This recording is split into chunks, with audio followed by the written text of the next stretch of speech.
aujourd'hui on se retrouve pour un petit tuto, plutôt petite technique que vous avez déjà été plusieurs à me demander en dessous des précédentes vidéos que je vous ai postées. Donc je me suis dit que c'était le moment de vous le faire parce qu'en plus j'ai un coloriage en cours qui s'y prête parfaitement. Donc on va pouvoir faire une partie purement technique et une partie application sur un coloriage. Donc je vais vous montrer aujourd'hui, vous l'avez peut-être deviné avec le matériel, comment réaliser un effet de brume ou de brouillard sur un coloriage. Alors, au niveau du matériel, comme vous pouvez le voir, j'ai sorti des Posca. Je vais vous les détailler juste après. Et j'ai également sorti un coton disque à démaquiller et un coton-tige qui pourront tous les deux m'être utiles à leur façon. Alors, au niveau des Posca à utiliser, vous avez plusieurs choix. On peut utiliser soit le Posca pinceau. Alors, je vais vous montrer comment il est fait. Voilà, donc c'est une mine, vraiment une mine pinceau, hein, classique. Alors, on l'amorce au bout. Là, il y a un petit poussoir. Et la peinture arrive dans la partie pinceau. J'ai aussi pris, parce qu'on peut en avoir besoin parfois pour un effet plutôt fin, le Posca PC1M, donc parmi les petits. Et celui que j'utilise moi le plus souvent quand je fais ça, c'est le gros, donc le PC5M. Alors c'est pas le plus gros, mais il fait quand même partie déjà des gros Posca. Donc en fait c'est tout simple, vous allez voir, je vais vous montrer avec les trois différents Posca ce qu'on peut faire et les différentes manières d'estomper. J'ai fait un petit aplat de couleurs rapidement, histoire que ma feuille ne soit pas vierge, pour que vous puissiez voir le rendu que ça donnera sur un coloriage. Alors, première chose qui est possible, c'est d'utiliser le pinceau. Alors, il est... clairement, moi, c'est pas mon pinceau préféré, c'est pas mon Posca préféré, parce que je trouve qu'il est pas très facile à manier et pas très facile à amorcer. Alors, est-ce que c'est parce qu'il est en fin de vie ou pas? Mais pourtant, je m'en suis pas beaucoup servi. Donc je doute sur le fait qu'il soit vraiment en fin de vie, mais bon. Alors il faut d'abord bien le secouer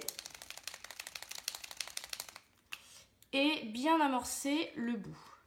Alors la technique de la brume va nécessiter une rapidité d'exécution. C'est-à-dire que moi ce que je fais, c'est que j'ai mon Posca dans une main et mon estompeur dans l'autre. Donc là on va commencer avec le coton-tige. Donc ce que je fais, c'est que j'applique ma couleur, hop, et tout de suite, je viens plus ou moins l'estomper avec mon coton. Et vous voyez que ça fait une petite zone. Donc après, je peux, à loisir, hop, en rajouter, réestomper, plus ou moins, faire des mouvements réguliers ou pas, parce que comme on veut plutôt de la brume, c'est un peu nuageux, donc c'est pas très régulier, il ne faut pas faire des traits. Vous avez vu, j'ai estompé en faisant comme des petits ronds. Voilà, donc c'est très léger, ça ne recouvre pas entièrement, c'est ce qu'on cherche.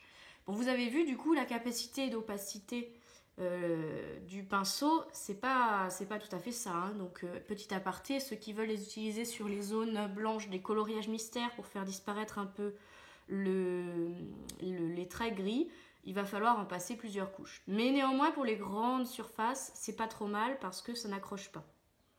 Voilà, petit aparté. Donc première méthode, c'est donc le Posca pinceau que vous avez là.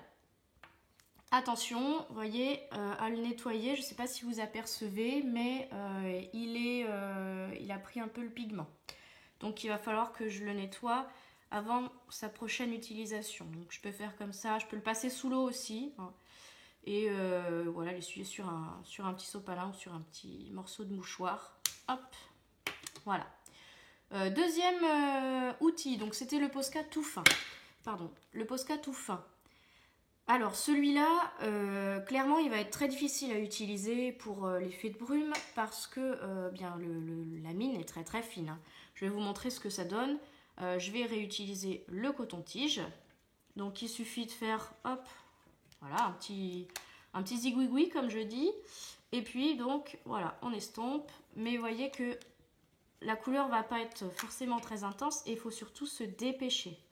Donc pour des tout petits nuages, c'est très bien. Pour des gros, je ne vous le conseille pas. Parce que, par exemple, hop, le temps de faire mon gros nuage, voilà. J'essaye d'en mettre un peu partout. Hop. Si je reviens dessus après, il y a des endroits où il va pas bien s'estomper et on aura des marques. Vous voyez là, le petit bout là, il a déjà séché. Et ben, du coup, je peux passer tout ce que je veux dessus. Je vais avoir une grosse marque de tracé. Et ben, on va pas réussir à l'estomper, donc ça fera pas joli. Là, le nuage était plutôt petit, donc finalement, j'ai pas trop peiné, mis à part sur les premiers coups de crayon que j'ai donnés.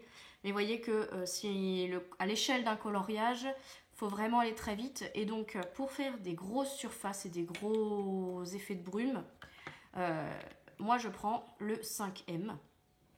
Donc, je vais vous montrer tout de suite. De la même façon, on peut utiliser le coton-tige pour faire une traînée, par exemple. Hop.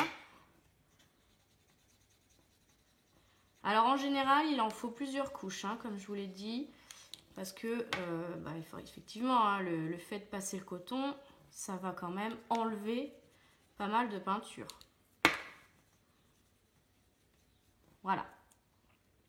Deuxième façon d'estomper, pour les grosses surfaces, vous avez le disque à démaquiller qui est parfois plus pratique que le coton-tige. Donc je vais réamorcer mon Posca. Et on va y aller tout de suite. Alors, je le prépare. Donc comme pour le pastel, je le plie en 4. Je fais ma surface. Alors, hop, j'ai amorcé. Voilà. Et je viens... Hop, l'estomper, je peux recommencer, je l'amorce, je dépose de la couleur, j'estompe, voilà. Je peux faire quelque chose qui soit plus, hop, avec des formes un peu moins définies. Bon, comme c'est les nuages, c'est pas toujours linéaire. Donc voilà, je pense que vous avez bien compris le principe. Voilà, ce qui est bien important, c'est de bien amorcer son Posca pour qu'il y ait suffisamment de matière. Et surtout, ne pas lui laisser le temps de sécher parce que sinon, vous aurez des traces. Voilà pour la partie technique. Je pense que je vous ai tout expliqué. Donc, ce qu'on va faire maintenant, c'est que je vais vous montrer le coloriage sur lequel je vais rajouter des effets de brume. Et puis ensuite, eh bien, je ferai mon effet et vous pourrez voir la mise en application sur un coloriage. Voici donc le coloriage en question. Je l'ai enfin terminé. J'ai été très longtemps dessus parce que j'ai pas eu le temps de beaucoup colorier ces derniers temps, mais je suis super contente de l'avoir fini et surtout j'adore le rendu qu'il a. N'hésitez pas à me le dire, à me dire ce que vous en pensez. Vous avez vu donc le tuto sur la lune et le tuto sur les arbres. Et donc là je l'ai quasiment terminé. Il ne me reste plus qu'à faire les effets de brume pour rajouter cette petite ambiance un petit peu terrifiante à ce loup-garou. Donc eh bien, je vais vous laisser tout de suite avec les images de la mise en pratique de ce petit tuto sur l'effet de brume.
Voilà, donc j'ai terminé. Vous avez pu voir du coup les différentes méthodes que j'ai utilisées pendant ce coloriage et du coup vous avez vu aussi laquelle avait ma préférence.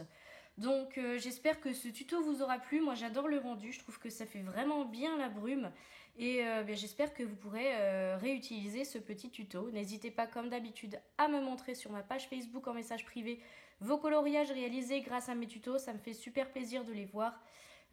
Voilà, donc merci encore et puis à bientôt pour la prochaine vidéo et en attendant, restez connectés. Salut!